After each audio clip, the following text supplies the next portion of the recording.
I, 22F, started working at Brewed Awakening, a local coffee shop, about 2 months ago. It's my first job out of college, where I majored in hospitality management. I was thrilled to begin my career in the food service industry, especially since I practically grew up in my grandparents' diner.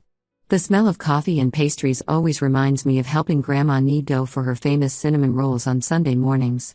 When I first walked into Brewed Awakening for my interview, I was charmed by its cozy atmosphere.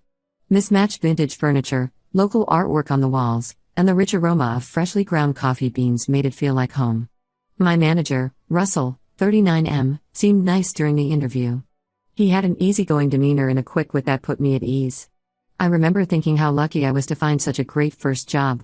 The first few weeks were a whirlwind of learning, mastering the espresso machine, memorizing our extensive menu, and getting to know my coworkers. Russell was patient during my training, always ready with a kind word or a dad joke to lighten the mood when I fumbled an order or spilled milk all over the counter. But as I settled into the rhythm of the job, I started noticing things that didn't quite add up. Russell treated some employees differently, especially Jennifer, 25F, who's been working here for 3 years. At first, I chalked it up to their longer working relationship, but something about their interactions made me uneasy. Jennifer always got the best shifts, never had to close, and Russell would often disappear into the back room with her for long inventory checks that left the rest of us scrambling to cover the front. I tried to brush off my suspicions, telling myself I was reading too much into things. Last Tuesday, I arrived for my morning shift at 6 a.m. to open the shop. The street was quiet, with only a few early joggers passing by as I unlocked the door. As I was setting up, flipping chairs off tables and warming up the pastry display, Russell came in looking stressed. His usually neat appearance was disheveled, and dark circles under his eyes suggested he hadn't slept much. He asked me to handle the morning rush alone because Jennifer had called in sick. I felt a knot form in my stomach. The morning rush was always intense, with a line often stretching out the door as commuters grabbed their caffeine fix. But I didn't want to let Russell down, so I agreed to do my best. The morning was hectic, to say the least. I was a whirlwind of motion, taking orders, making drinks, and trying to keep the line moving. A few customers complained about the wait times, and I felt my cheeks burn with embarrassment as I apologized over and over. By 9 a.m., my feet were aching and my shirt was stained with various syrups and coffee splatters. Just as things were finally calming down, Jennifer walked in. She looked perfectly fine, her hair stylishly tousled and her makeup flawless. She was chatting animatedly on her phone, laughing at something the person on the other end said. When she saw me behind the counter, her eyes widened in surprise. She quickly ended her call and hurried to the back room. I felt a mix of emotions, relief that help had arrived, confusion about her sudden recovery, and a twinge of resentment for the difficult morning I'd endured. As I was wiping down the counter, Russell emerged from his office, looking surprised to see Jennifer. She explained that she was feeling better and decided to come in. Russell seemed relieved and told her to take over the counter while I restocked supplies. As I was organizing the storage room, carefully dating and rotating stock like my grandpa had taught me, I overheard Jennifer and Russell talking in hushed tones just outside the door. I couldn't make out everything, but I heard Jennifer say something about our secret and Russell responding with "be more careful next time." My heart raced as I pretended to be engrossed in counting coffee sleeves, trying to make sense of what I'd heard. The rest of the week was tense. Jennifer barely spoke to me, only communicating in curt nods and monosyllabic responses when necessary. Russell, on the other hand, seemed to be watching me closely. He kept finding reasons to criticize my work, a slightly overfilled cup here, a minor mistake on the register there. It was a far cry from his earlier patience and encouragement. On Friday, I was assigned to close the shop with Kevin, 28M, another barista. Kevin had been working at Brewed Awakening for about a year, and I always enjoyed our shifts together. He had a dry sense of humor that made even the most tedious tasks bearable. As we were cleaning up, wiping down tables and mopping floors, Kevin mentioned that he'd seen Jennifer and Russell having dinner together at La Maison, a fancy French restaurant downtown, the previous night. He described how cozy they looked, leaning in close and laughing over glasses of wine. I didn't know what to make of all this. Was there something going on between Jennifer and Russell? Was that why she got special treatment? I thought back to my first few weeks, how I'd admired their easy rapport and wished I could be as confident and competent as Jennifer. Now, that admiration was turning to suspicion and discomfort. I found myself thinking about my parents' advice when I got this job. They had always emphasized the importance of professionalism and maintaining clear boundaries at work. "Your job is not your family," my mom would say. "Be friendly, but remember why you're there." I wondered what they would think of this situation. To complicate matters further, yesterday morning started like any other Sunday shift. The weekend crowd was different from our weekday regulars, more families and groups of friends lingering over brunch rather than hurried commuters. I was in the middle of explaining our seasonal specialty drinks to a customer when a man in a suit walked in, a clipboard tucked under his arm. Russell, who had been chatting with some regulars, went pale when he saw the man. He hurried over, and I heard the man introduce himself as a health inspector here for a surprise visit. Russell's usual charm seemed to falter as he shook the inspector's hand. Pulling me aside, Russell asked me to distract the inspector while he and Jennifer took care of something in the back. The urgency in his voice made me uneasy, but I reluctantly agreed, feeling a knot form in my stomach. As I led the inspector on a tour of our front-of-house area, chatting about our coffee sourcing and sustainable practices, I couldn't help but wonder what was happening in the back room. I was in the middle of explaining our rigorous cleaning schedule when a loud crash echoed from the storage area. The inspector's head snapped up, his eyes narrowing. Despite my attempts to divert his attention with an offer of our signature cold brew, he insisted on investigating the source of the noise. My heart pounding, I followed the inspector to the storage room. As we entered, we found Russell and Jennifer hastily shoving some boxes into a hidden compartment behind a false wall. The room smelled musty, with an underlying odor I couldn't quite place. Russell's face was flushed, and Jennifer looked on the verge of tears. The inspector was furious, demanding to see the contents of the boxes. Russell tried to argue, his voice taking on a pleading tone I'd never heard before. But eventually, he relented, shoulders slumping in defeat as he pulled the boxes back out. To my shock and horror, the boxes contained expired ingredients, some well past their use-by dates. There were also unmarked containers filled with substances I couldn't identify. The smell that hit us when the boxes were opened made my stomach turn. The inspector immediately shut down the coffee shop pending a full investigation. As he made calls to his superiors, Russell pulled me aside. His eyes were desperate as he begged me not to say anything about what I'd seen. He offered me a raise and promotion if I kept quiet about this little mishap. The Russell I thought I knew, the mentor I had looked up to, seemed to crumble before my eyes. I left work feeling conflicted and stressed. The weight of what I'd witnessed pressed down on me, making it hard to breathe. I thought about all the customers I'd served over the past 2 months, the young mothers with their babies, the elderly couples who came in for their daily cappuccino, the students who spent hours studying at our tables. Had we been putting their health at risk all this time? I don't want to lose my job, I've got student loans to pay off, and the job market isn't great. But I also don't want to be complicit in anything illegal or dangerous. I keep thinking about my grandparents' diner, how proud they were of their spotless kitchen and fresh ingredients. What would they think of me if I turned a blind eye to this? I'm not sure what to do next. Should I report what I saw to the authorities? Should I start looking for a new job? Am I overreacting to this whole situation? The values my family instilled in me are clashing with the fear of unemployment and potential retaliation. I feel lost and could really use some advice. Edit. Thank you all for your responses and advice. I'm overwhelmed by the support and insights you've provided. I'll post an update soon once I've had a chance to think things through and decide on my next steps. Update 1. It's been a week since my original post, and I feel like I'd aged a year in these 7 days. I want to thank everyone for their advice and support, it really helped me navigate this difficult situation. After a sleepless night following the health inspector incident, I decided I couldn't stay silent. The memory of my grandfather's voice, telling me that integrity is doing the right thing, even when no one is watching, kept playing in my head. So, with shaking hands, I called the local health department and reported what I had seen. The woman on the phone, Linda, was kind and patient as I stumbled through my explanation. She assured me that they would investigate thoroughly and that my identity would be protected. After hanging up, I felt a mix of relief and anxiety. Had I done the right thing? What would happen next? I didn't have to wait long for an answer. The next day, I received a call from Lisa, 42F, the district manager for our coffee shop chain. Her voice was stern but not unkind as she asked me to come in for a meeting at a different location. My stomach churned with nerves, but I agreed. When I arrived at the agreed location, a Brood Awakening in a strip mall across town, I found Lisa waiting with 2 other people, James, 55M, introduced as the company's legal counsel, and Rachel, 38F, from HR. The serious expressions on their faces made my palms sweat. We sat in a back office, the hum of the espresso machines a muffled backdrop to our conversation. I told them everything I had observed over the past few weeks, including the incident with the health inspector and Russell's attempt to buy my silence. James took extensive notes while Rachel asked clarifying questions. Lisa's frown deepened as the meeting progressed. After I finished, there was a moment of heavy silence.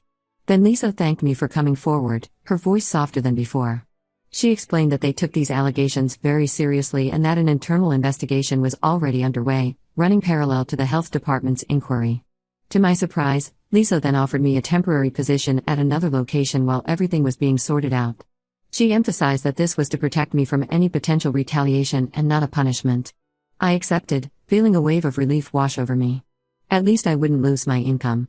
The next day, I started at the new location, a cozy shop nestled in a bustling downtown area. The manager there, Allison, 36F, greeted me with a warm smile that reminded me of my mom. She seemed genuinely concerned about my well-being and assured me that I was safe here. Allison assigned me to work with Diego, 29M, an experienced barista with an infectious laugh and a talent for latte art. As he showed me their specific procedures, I found myself relaxing for the first time in days.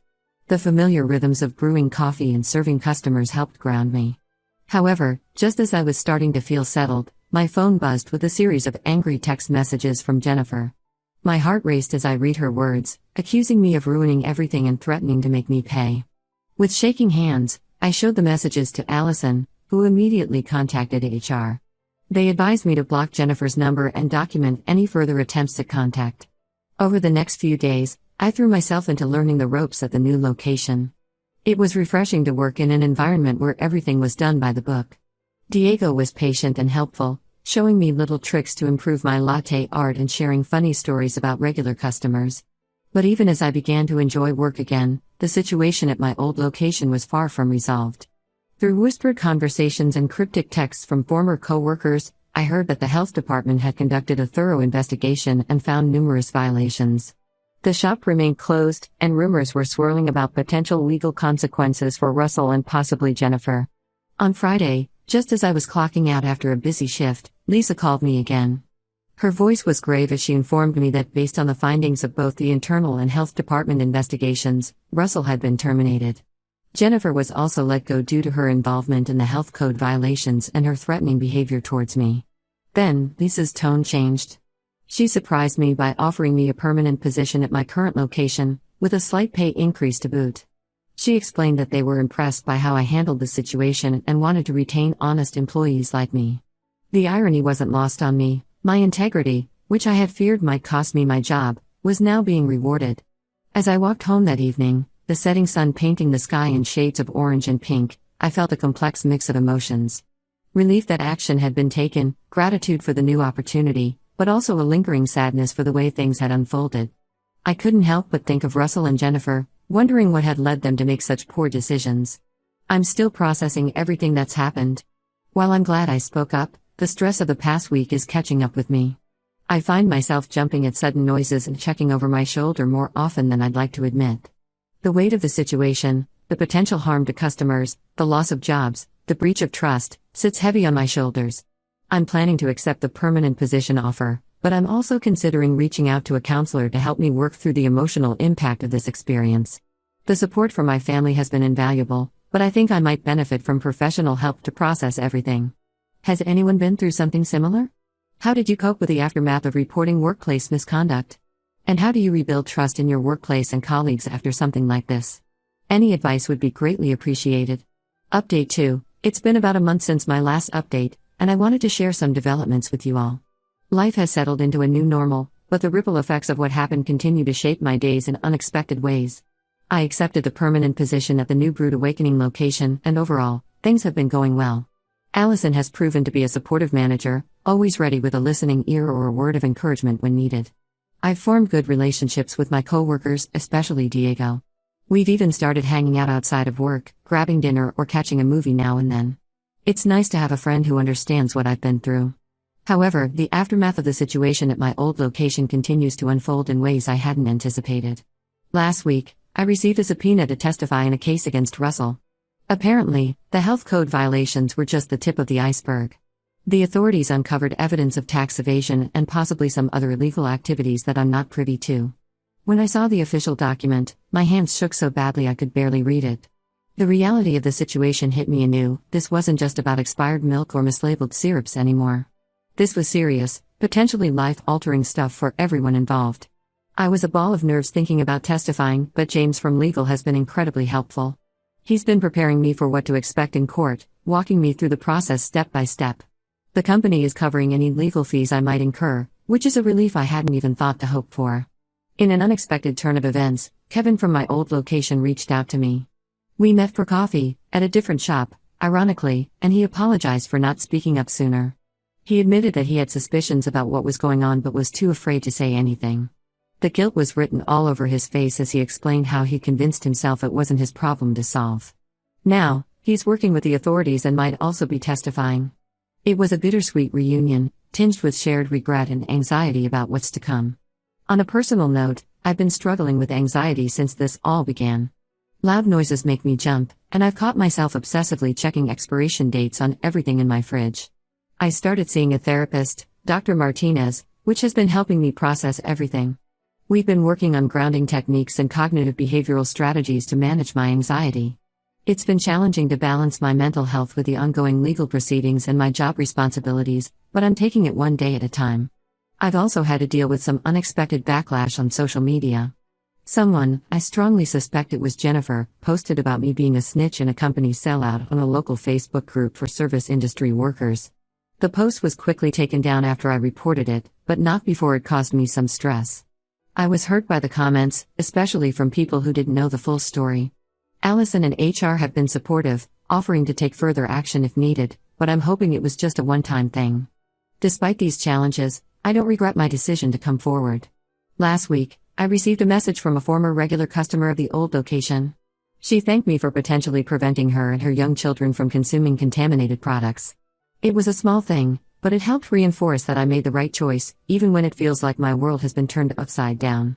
I'm trying to focus on the positive aspects. I have a stable job, supportive management, and I know I did the right thing. But I'd be lying if I said it wasn't taking a toll on me.